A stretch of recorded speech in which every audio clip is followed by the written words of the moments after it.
Hello guys, प्रेमावी sociology point में आपका स्वागत है।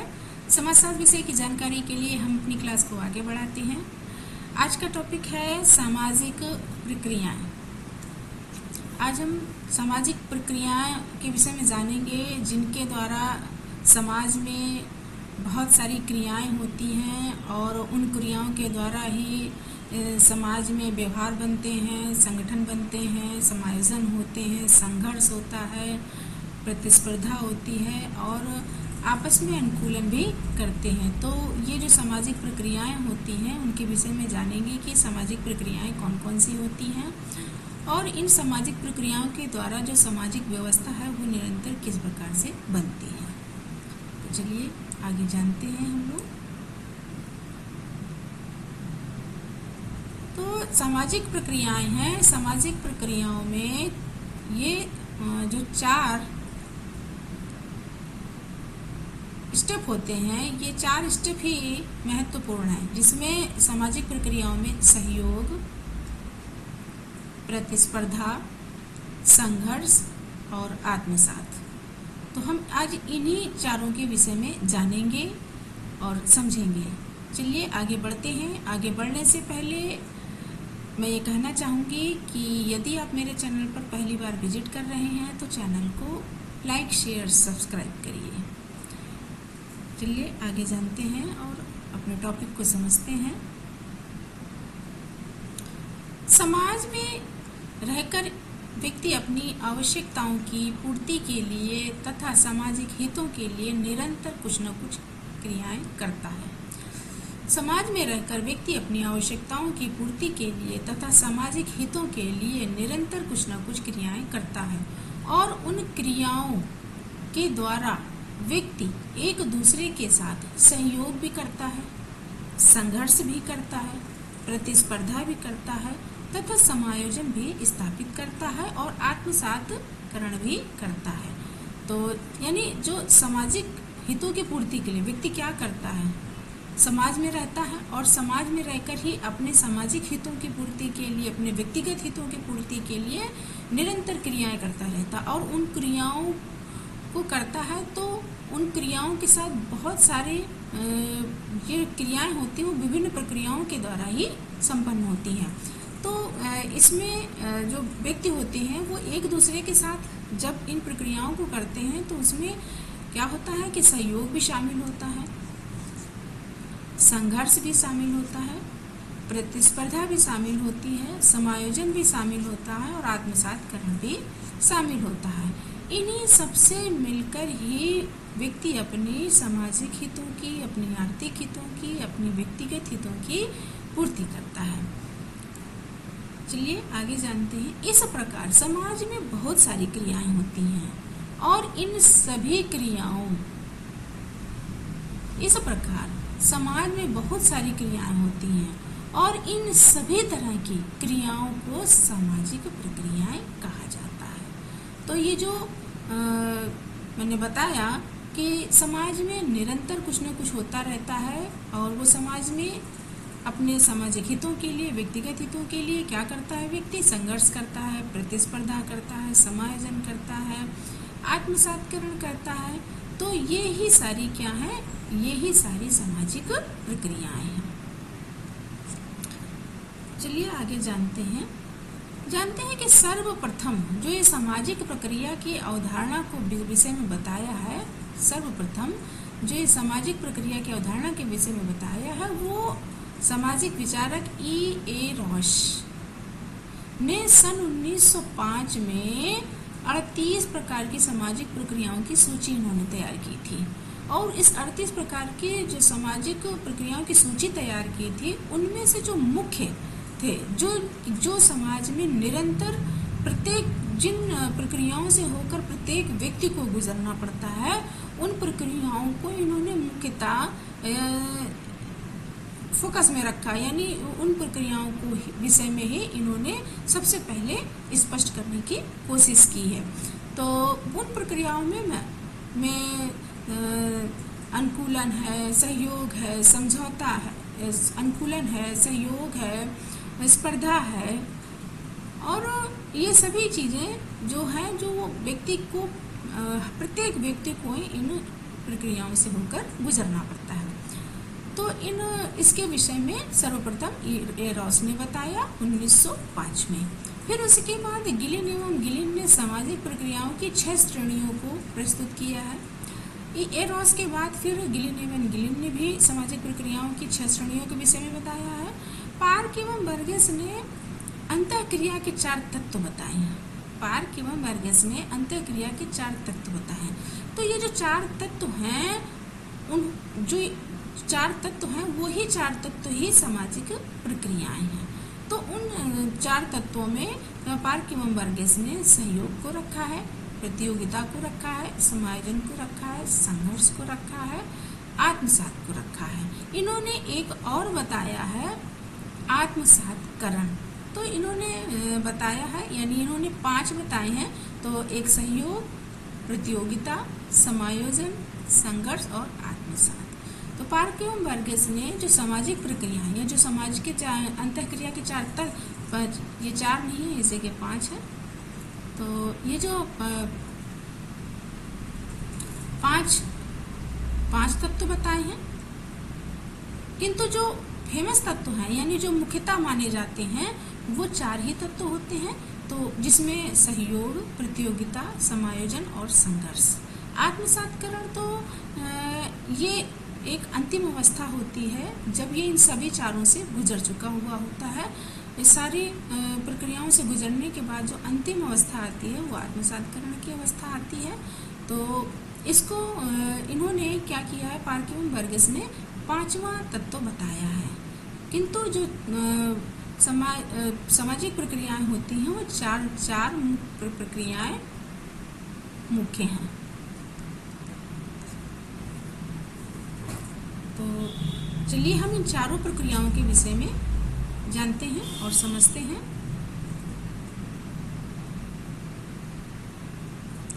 तो सबसे पहले हम समझते हैं सहयोग के विषय में कि सहयोग क्या है। सहयोग, सर्वप्रथम सहयोग की जो व्यवस्थित व्याख्या है वो जियो वाड़ीविको के द्वारा बताई गई एक अवधारणा है, जिसमें इन्होंने बताया है कि उच्च विकास के संदर्भ में उनका कहना है कि समाज में सहयोग की निरंतर व्यवस्था से उच्चतर व्यवस्था की ओर बढ़ता है। जियो वाड़ीविको का कहना है कि समाज में सहयोग के द्वारा ही निरंतर विकास होता है, क्योंकि जब व्यक्ति एक दूसरे का सहयोग करता है तो जो आगे की विकास की प्रक्रिया है वो बढ़ती है। समाज में आवश्यकताओं के अनुसार संस्थानों में परिवर्तन होते हैं, समाज में सहयोग की भावना रहती है और इसी तरह से समाज धीरे धीरे आगे की ओर बढ़ता है।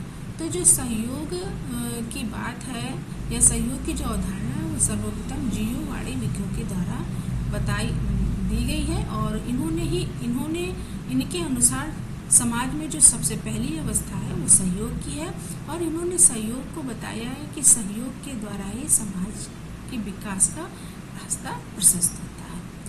चलिए आगे जानते हैं और बढ़ते हैं आगे।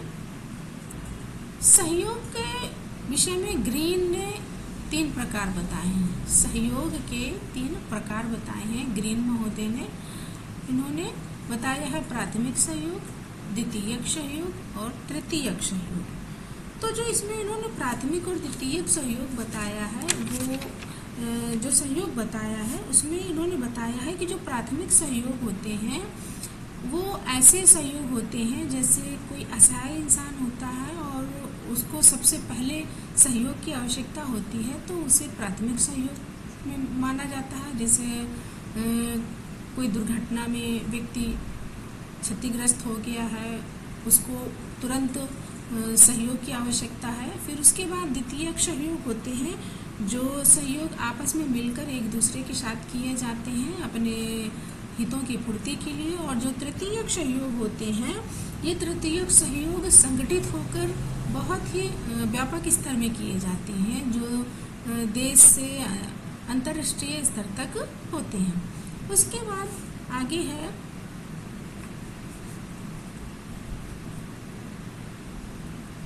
आगबर्न एवं निमकाफ के अनुसार सहयोग 3 प्रकार के होते हैं। इन्होंने भी सामान्य सहयोग बताया है, मित्रवत सहयोग बताया है और सहायता मूलक सहयोग बताया है।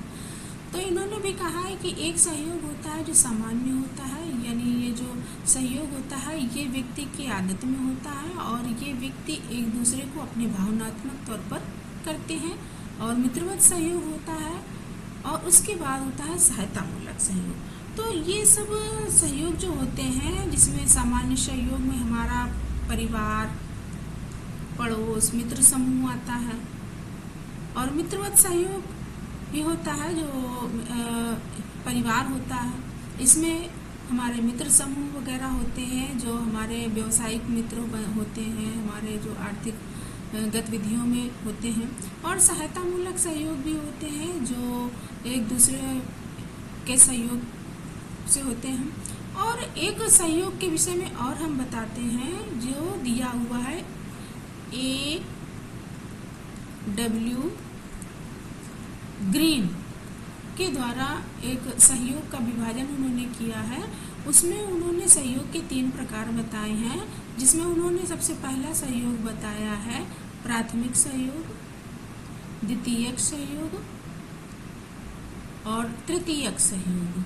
तो इनमें उन्होंने प्राथमिक सहयोग में बताया है कि जो प्राथमिक सहयोग होता है ये हमारे प्राथमिक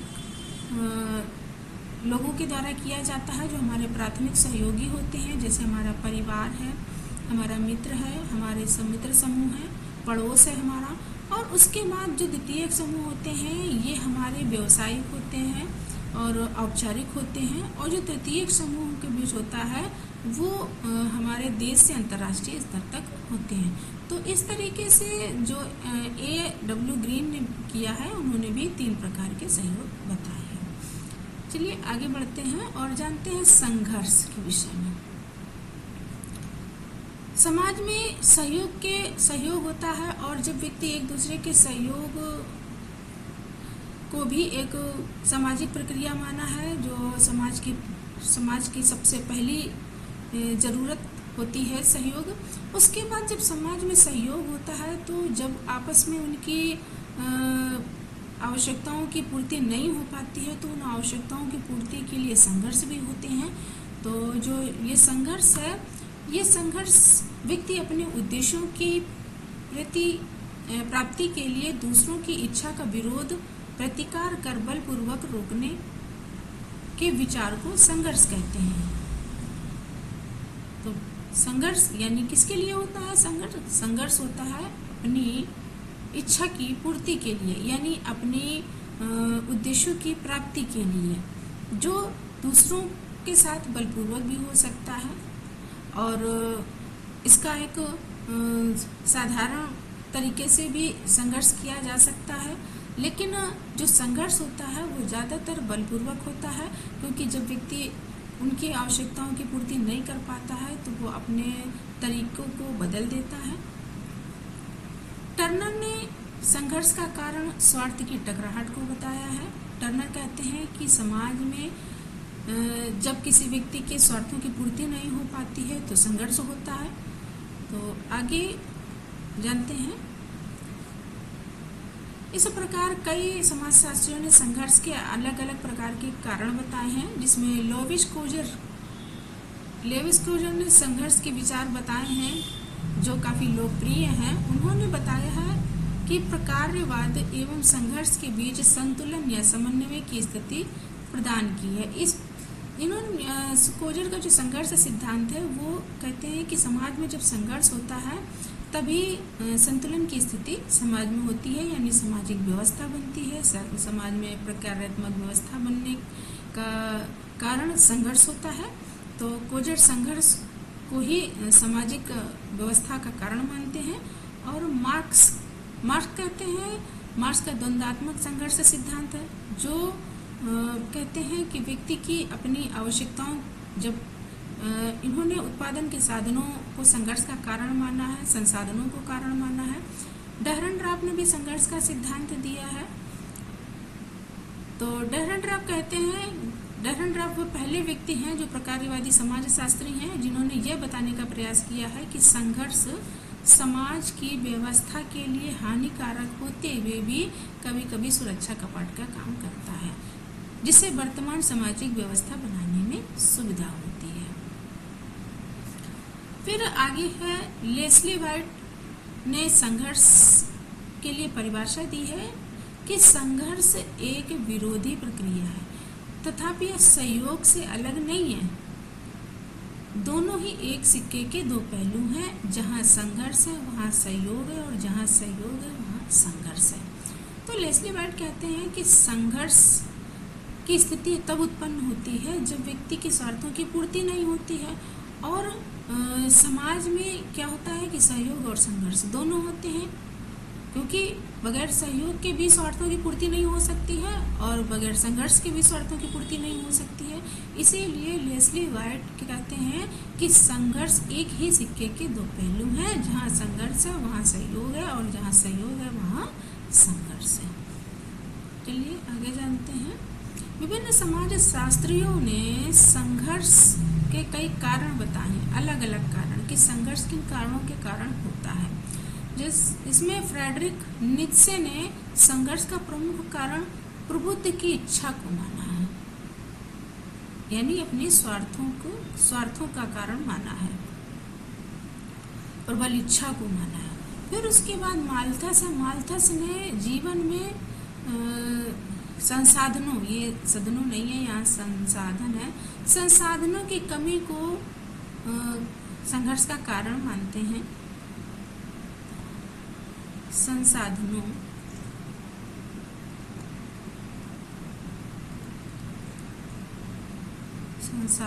को कमी का कारण मानते हैं। फिर डार्विन है जो उत्तरजीविता के सिद्धांत के द्वारा इन्होंने संघर्ष को बताया है कि जो समाज में व्यक्ति आता है और निरंतर संघर्ष करता है और जो उस संघर्ष में अंतिम लक्ष्य तक पहुंचता है वो उस संघर्ष में श्रेष्ठता को प्राप्त करता है। अर्थात डार्विन कहते हैं कि उत्तरजीविता का संघर्ष सिद्धांत को कारण मानते हैं जो सर्वोत्तम एवं श्रेष्ठ है। मार्क्स शोषण को संघर्ष का कारण मानते हैं। डेहरनड्राफ राजनीतिक सत्ता को संघर्ष का कारण मानते हैं और वेवलिन नई तकनीकी संस्थाओं तथा संसाधनों तथा संस्थाओं को संघर्ष का कारण मानते हैं। अब आगे है प्रतिस्पर्धा या प्रतियोगिता। जब समाज में सहयोग होता है, संघर्ष होता है, तो ये स्थिति जो सहयोग की होती है ये पहली स्थिति होती है और उसके बाद संघर्ष होता है। किंतु जो प्रतियोगिता की स्थिति होती है वो सहयोग और संघर्ष के बीच की स्थिति होती है। तो चलिए जानते हैं कि प्रतिस्पर्धा जो होती है वो किसी उद्देश्य को बेहतर ढंग से हासिल करने का एक तरीका है। यह स्पर्धा तब पैदा होती है जब कुछ सीमित लक्षण को अनेक लोग प्राप्त करना चाहते हैं। प्रतिस्पर्धा में भाग लेने के लिए कुछ नियम समाज द्वारा स्वीकृत होते हैं। जब तक इन नियमों का पालन होता है तब तक प्रतिस्पर्धा सच्ची होती है और जहाँ भी प्रतिस्पर्धा इन नियमों की सीमा रेखा को पार करती है वहाँ संघर्ष की स्थिति उत्पन्न होती है। अतः प्रतिस्पर्धा सहयोग एवं संघर्ष के मध्य या बीच की अवस्था है। तो जो संघर्ष होता है और सहयोग होता है उसके बीच की अवस्था प्रतिस्पर्धा होती है। प्रतिस्पर्धा ऐसी स्थिति होती है जब कुछ निश्चित लक्ष्य होते हैं और उन निश्चित लक्ष्यों को पाने के लिए लोग संघर्ष करते हैं। तो इस प्रतिस्पर्धा में भाग लेने के कुछ नियम होते हैं जो समाज द्वारा नियम बनाए जाते हैं और जो ये समाज द्वारा नियम बनाए जाते हैं उन नियमों को लोगों को पालन करके ही अपने इस प्रतिस्पर्धा के द्वारा वो उन लक्ष्यों को प्राप्त कर सकता है। जैसे कि विद्यार्थी है, अब वो किसी प्रतियोगिता की तैयारी करता है तो उसमें बहुत सारे प्रतिभागी यानी बच्चे विद्यार्थी भाग लेते हैं, लेकिन उसमें जो सीमित लक्ष्य होते हैं, जो उसमें सीमित पद होते हैं, उनको प्राप्त करने के लिए कुछ ही विद्यार्थी पहुंच पाते हैं, जो उन लक्ष्यों तक पहुंच पाते हैं। तो इसके कुछ नियम होते हैं और लोगों को उन प्रतिस्पर्धा या प्रतियोगिता के नियमों का पालन करना होता है। उसे ही सच्ची प्रतिस्पर्धा कहा जाता है। गिलिन एवं गिलिन ने प्रतियोगिता के दो भागों में बताया। गिलिन एवं गिलिन ने प्रतियोगिता को दो भागों में बताया। एक होती है वैयक्तिक प्रतियोगिता और एक होती है अवैयक्तिक प्रतियोगिता। आगे हम जान लेते हैं अनुकूलन या आत्मसातकरण। तो अनुकूलन की स्थिति तब होती है जब ये तीनों स्टेप से इंसान निकल चुका होता है, तब अंत में जब वो सहयोग कर लेता है, प्रतिस्पर्धा भी करता है और उसके बाद संघर्ष भी करता है, उसके बाद जब एक स्थिति आती है अनुकूलन की, जिसे हम परिस्थितियों उसके साथ क्या करते हैं, एकीकरण करते हैं, अनुकूलन करते हैं, आत्मसातकरण करते हैं, या उन स्थितियों के साथ क्या करते हैं, समझौता करने की कोशिश करते हैं। तो जो आत्मसातकरण की प्रक्रिया है वो प्रगतिशील की है। इसमें व्यक्तियों और समूहों के बीच मतभेद क्या होते हैं, कम हो जाते हैं और उद्देश्यों और हितों में क्या होती है, समानता आ जाती है। यानी जब सहयोग, संघर्ष और प्रतिस्पर्धा के बाद एक स्थिति अनुकूलन की आती है, उसमें जो लोगों की विचार, लक्ष्य और उनकी आवश्यकताएं हैं वो क्या हो जाती हैं कि कम हो जाती हैं, उनके उद्देश्यों की पूर्ति में समानता आ जाती है।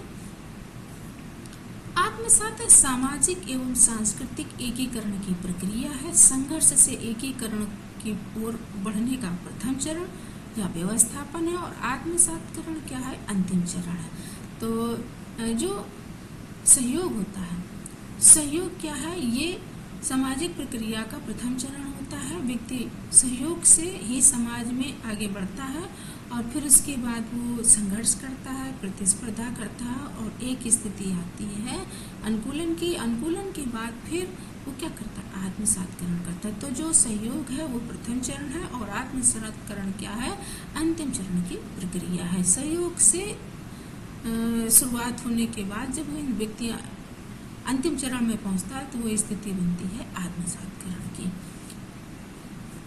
आगे है आगबर्न एवं निमकाफ ने इसकी परिभाषा दी है आत्मसातकरण की, कि जिसमें व्यक्ति किसी समय असमान व्यक्ति या समूह अपने स्वार्थ एवं दृष्टिकोण में समान हो जाते हैं। तो इसमें आगबर्न एवं निमकाफ ने यही कहा है कि व्यक्तियों में जब सहयोग की प्रक्रिया खत्म हो जाती है तो उसमें संघर्ष होता है और संघर्ष से क्या होता है, असमानता होती है और असमानता के बाद जब वो अपने स्वार्थों की पूर्ति के लिए समझौते की स्थिति को लाते हैं तो उनके जो दृष्टिकोण होते हैं वो क्या होते हैं, समान हो जाते हैं। वो स्थिति आत्मसातकरण की होती है।